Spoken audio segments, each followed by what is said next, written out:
to the Adventure of Pipeman on W4CY Radio.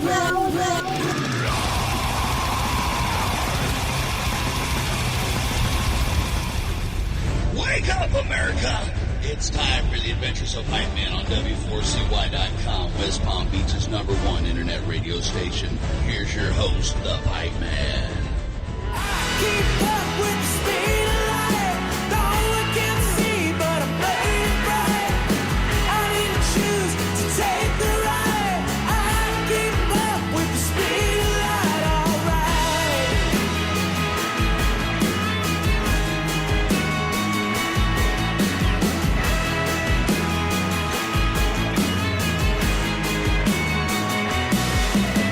Duck round the corner into the alley, couple kiss from the This is Pipeman here on the Adventures of Pipeman W4CY Radio, and I'm here with... Brett Emmons from the Glorious Sons. Nice, Yes, here sir. on Shiprocked. On Shiprocked. Have you played Shiprocked before? Yes. How many times? Just once, like 7 years ago, I think. Wow. What did it feel like when you got invited back? It was nice. It was great.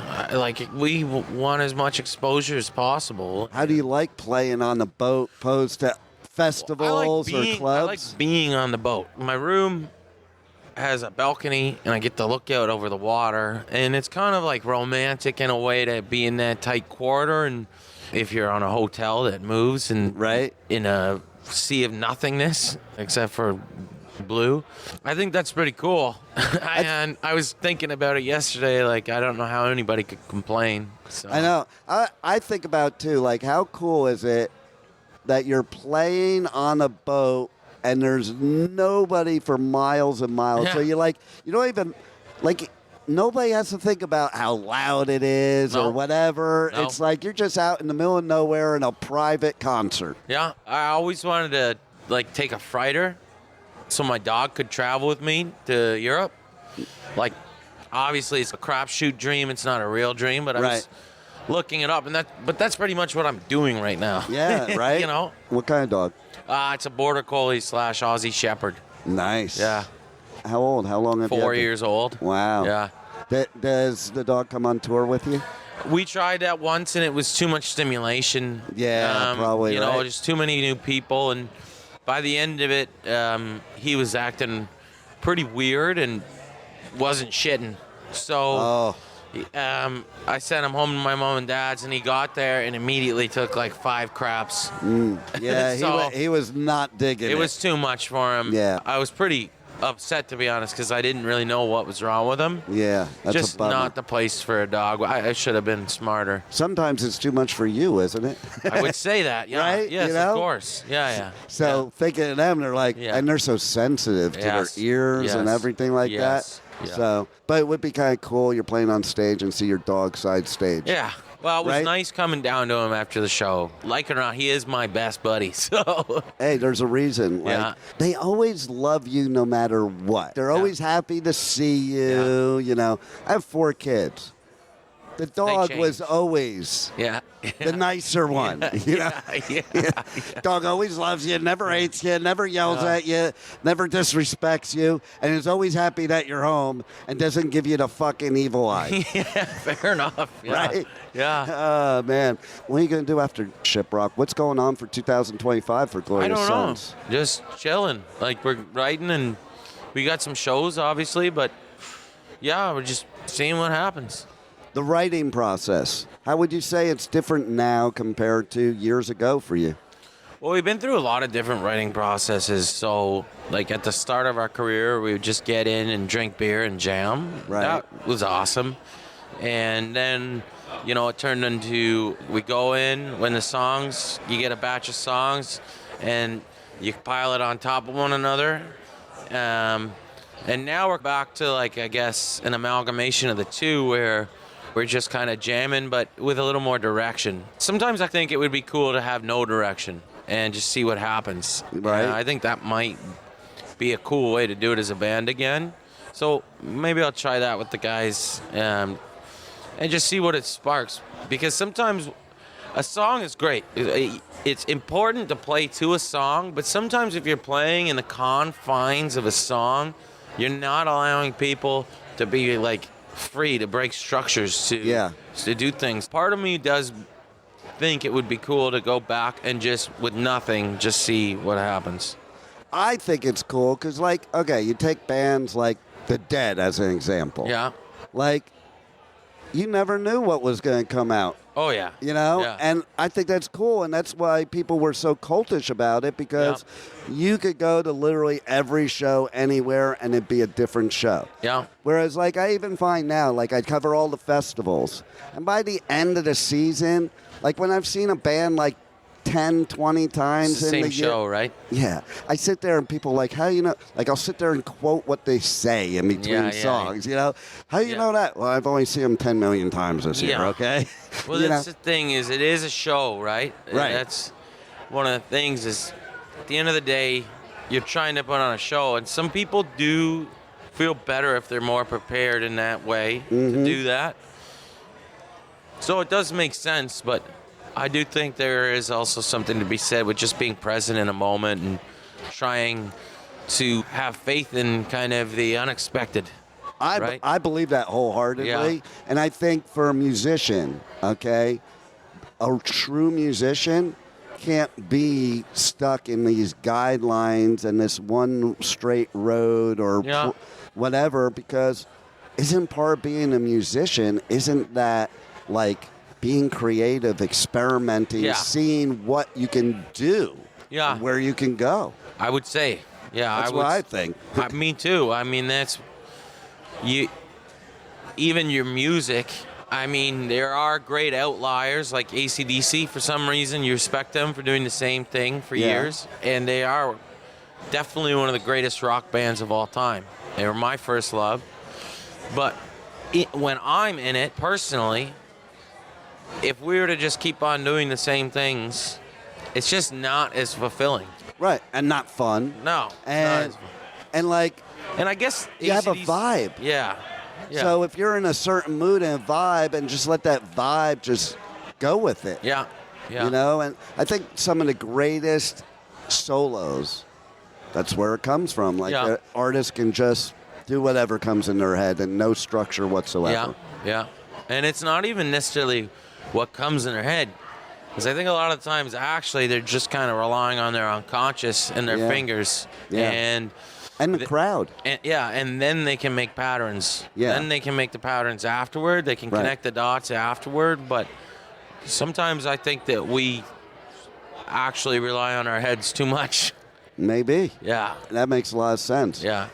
What would you say if you were to pick one story, good or bad, crazy, not crazy, that really is implanted in your head from all these years of music? What would it be? Well, there's a lot of them. And whenever I get asked these questions, even though there's a lot of them, I can never think of them. That's usually the case. That's why I love the question. It's like, wow, it gets people to think. Jesus. Still thinking. That's cool. A story. Like something like just, it doesn't even have to be that important. It's just something like, holy shit. I don't think there's really like anything that sticks out that right now coming to my brain, but we were discussing a couple days ago touring, and the best part of touring is when you get back on the bus and there's like 9 of you and you're sitting in this cramped space and you got liquor and beer and you're moving on the road and you're going to stop at a gas station and people are going to get off and get shit snacks.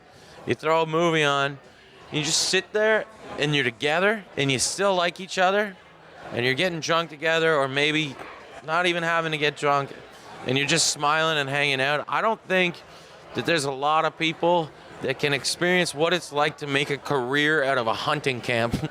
Right.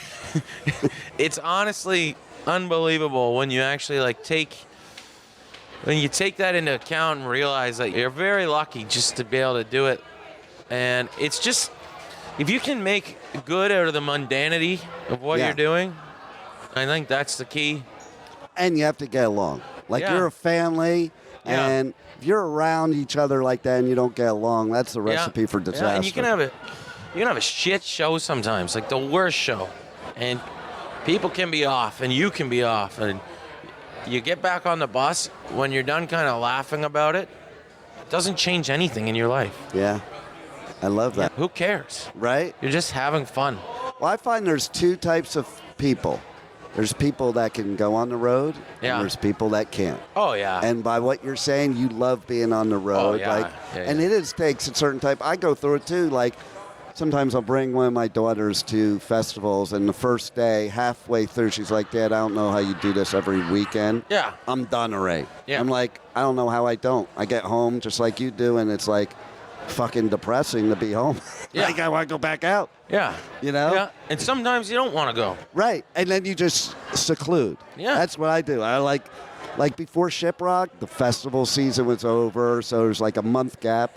I don't think I left the house for like a month. Yeah. You know? Yeah. Oh, and it's good too. And if you Right? can learn to be happy there and happy the other Exactly. way, then I think you got something figured out. And that's doubt. I think that's one of the hardest things that touring musicians deal with is the come downs and the getting back up to raising their energy levels to kind of get back to perform. That's not. Yeah.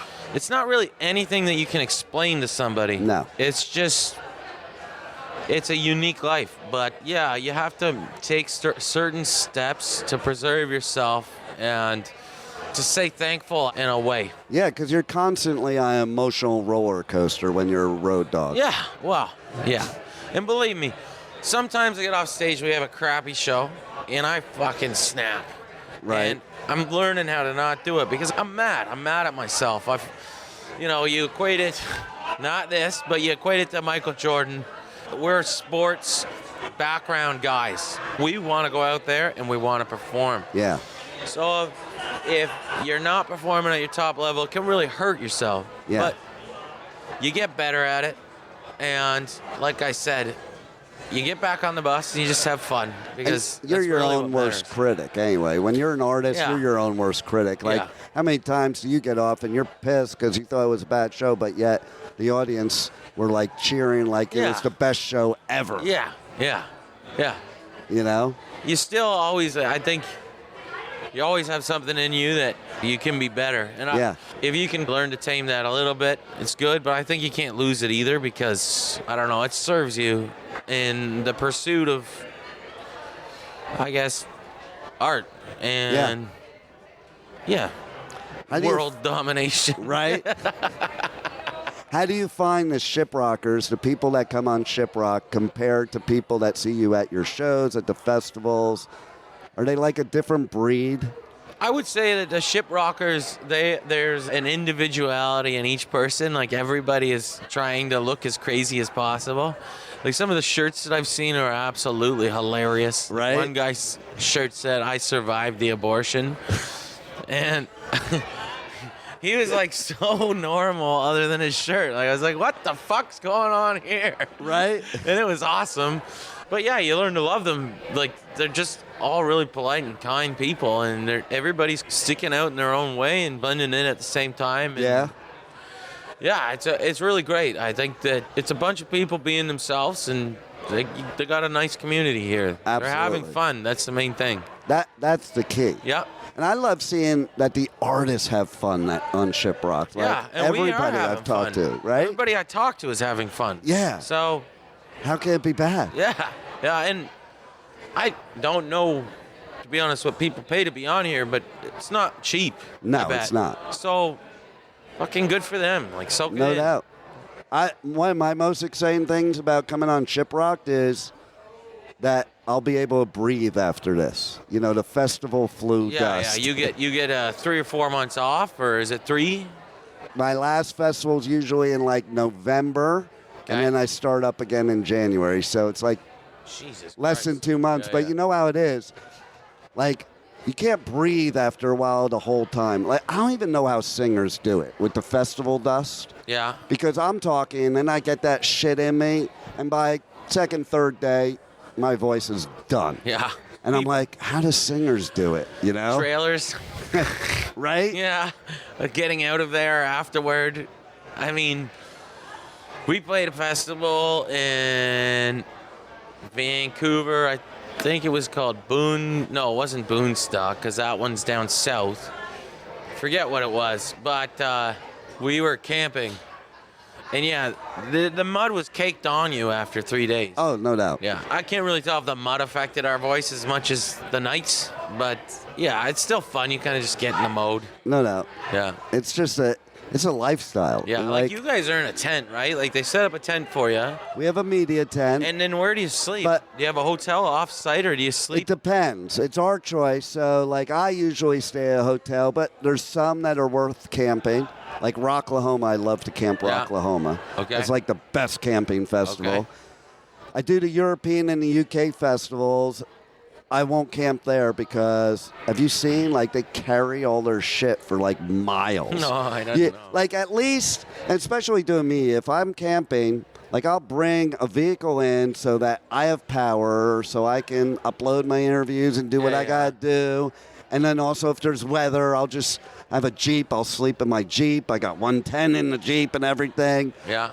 But in Europe, you can't drive up to the campsite. Really? Like here, you park on your campsite. No, and you see everybody just walking for like 5 miles with Why? all their gear. It's just how Europe is. I don't know. It's Okay. weird. And you know, the camping's free in Europe because by law they can't charge extra for the camping. So maybe that's why. Maybe here you're getting a camping spot and that's what you get, a spot. And like we got to fit everybody. Okay. Yeah. Maybe. I Yeah. don't know. But I see these people humping their shit for miles through, like, not even roads, through the grass and stuff, all their camping gear. I'm like, yeah, I ain't doing that. Maybe they get like more satisfaction because of it. Oh, they love it. They're used to it. They love it. They're used to it. Yeah. They wouldn't even know Well, different. you'd get used to it too. It would. You know? I would. I don't want to. But I will tell you, the campgrounds are crazy over there, too. Like, I did Hellfest. Yeah. And after the night was over, I'm like, let me see what the campground's like. And they were having shopping cart races. It was the funniest shit ever. And the whole Where crowd is it? around Where's Hellfest? France. Okay. It's like one of the biggest like rock metal festivals in the Okay. world. Yeah. It's kind of a badass festival Okay. because they own the whole property, so it's decorated all year round, Okay. and like they have a big Lemmy fucking sculpture that's Okay. like sky high, Yeah. and then they have like fire at night that goes up all over, like you think you're in hell. Okay. Cool. Yeah. Yeah. I like when they do that. Yeah, the European festivals are definitely a whole nother level. Yeah. You know, and even you talk to like Hellfest, perfect example. I talk to a lot of bands, and one thing they always say is like, it's amazing. We love the sound check here because basically the load in, they don't have to do shit. Then they sound check them. It takes them like 2 to 5 minutes, and they have it perfect. Okay. And like the year I did Hellfest after COVID, the first year they did 2 weekends, 360 bands. Yeah. Not one band went on late, and not one band had sound Yeah, problems. yeah. Could you fucking imagine that? Like, that never happens. When does that happen? Like, more than likely, you probably experience a shit show with that kind of stuff more often than not, right? Yeah, yeah. You know? Yeah. It's rough when it's not your sound person. When it's somebody else doing the sound. Yeah. You know? Well, I feel like they definitely do stuff over there. Some things better. Yeah. And Some things. yeah. Some things better here. Yeah. But I can tell you now, Shiprocked, I don't know, I think this thing is run like a well-oiled machine. Yeah. Yeah, yeah. Like, it's unbelievable. Yeah. Like, and even the sound, I was surprised how great the sound is Yeah. for being on a ship. Yeah. It's Yeah. amazing. There's also like a charm to like the freedom of American messiness that you miss when you go do other shit. Right? You know? Right? Because we're Canadian. So, So it's Nicole here. yeah. Yeah. So there's I. I was telling her before, I'm like, the band we're interviewing, they're Canadian. Because Yeah. you know how you Canadians are. Yeah. You I like went to to- stick together. I went to Japan last Christmas after, and me and my buddy, we got these train tickets, and the train looked empty. It's like the bullet train or whatever Right. the hell they call it. It's a really fast one. We're like, well, those seats kind of suck that we got assigned. So, and there's all these like open seats. And we went and sat in it, and the train started filling up. And there'd be these big lineups getting onto the train. Obviously, we were being selfish assholes, but we created like a traffic jam of people walking in the train because I didn't. it didn't feel like anybody could fathom that we would just steal seats that weren't ours. You know what I'm saying? Yes. And it just kind of like blew my mind because you're like walking through people, and it was definitely our fault. In America, that just wouldn't happen. People would just be like, all right, fucking. Listen, I'm originally from New York and New Jersey. Yeah, you get screamed You get on at a train in New York. Yeah. And it's every person everybody for themselves. Yeah. There's no sign. If somebody says to you, like, you're in my seat, go fuck off. Yeah, well, and maybe you'll get called out and there'll be like a yelling match. But nobody's like sticking to these rules. Right. You know, nobody cares. Right. You know, there's like a whole level of rules that people just don't give a shit about. Yeah. And that doesn't exist in Japan. Let me tell you that. Like, you're like the only guy smoking on the street. You're like, where the fuck is everybody? They have these like they have these screened in smoking sections. Oh, yeah. On the streets in these places. And I mean, I'm not going to look for one of those every time I want to see I know, right? Yeah, I'm an asshole. I want my smoke. How about, I was in Singapore, and chewing gum is illegal. I actually heard about that. Yeah, right? That's weird. But to their credit, they don't have gum all over everything. Right, and the bathrooms in the Singapore airport are like the cleanest bathrooms I've ever seen in my life anywhere. Yeah. You could eat off the bathroom floor. Yeah. So, I heard it's actually very nice there. So maybe there's something to that chewing Can't gum smoke thing. either, can you? I don't think so. Yeah. I don't think so, because I quit smoking like 7 years ago. It would bug me if I couldn't smoke. Yeah. Because I feel you. Like, it's like... Well, it's just kind of hard if you're addicted. That's the only thing. Hey, listen, I was just telling her before, like, if I do festivals like when I used to do Warped Tour, it would be like 6 hours of interviews with no break, like one after another. Yeah, They just how would bring you do them. that? Fuck. I told her, like, after I'm done, I didn't eat either all that time. Yeah. I smoked a cigarette before eating. Smoking was more of a priority. But towards the end, every interview, while I'm doing the interview, all I hear in my head is, I need a cigarette. I need a cigarette. I need a cigarette. Which is it's so screwed up. Right? Yeah, it's like that we do that. I know. Planes. Yeah. I would always, like, a layover, walk out of the airport and have to go back through security. Yeah. Like, now that I don't smoke, I'm like, man, it's nice I don't have to go through security again. Paying to be a prisoner in your own mind. I know, right? No doubt. Hell yeah. Sign me up. There it is. Yeah. So tell people how they can reach out to you, buy your merch, check out your tour dates, new music, all that good stuff. I believe it's www.theglorioussons, or maybe it's glorioussonsmusic.com, but it's one of those, and that's where we have merch. And we have an app. It's a TGS Union app that you can download, and we're looking to get a little more active on there to try to reach out on a personal basis in a way. I think with today's, I guess, the social media craze of the day is that really there's so much music, so many people, so many artists, and it's a bit of a crapshoot trying to even reach your people that already are on your thing. So it's kind of my opinion that it's smarter to get back in a way to kind of like the one-on-one if you can. So we're trying to figure that out. Like, how do you do the mailing list thing in the modern age, I guess, would be the best. Yeah, restart the tape trading days. Seriously, though, like, in a way, right? Because I think that's a better way to get to the fan of your music and to make sure that it happens, because based on algorithms and all this stuff I don't necessarily understand, but everything that you're trying to get to them in the first place, but it's getting to more people somehow. It's the Wild West. So it's a game. So how do you get it back to the personal feeling? How do you get back to the community of it all? And that's what we're going through right now, is how to achieve that. So the app, I think we're hoping to make the app more of that. So I think the app's a great idea. Yeah, the problem with the app, just being completely honest, is that who needs another app? That's what I do. Okay, so like it used to be, because I'm iHeartRadio talent, and I used to tell people, you want to hear the podcast, you got to go to iHeartRadio. Yeah.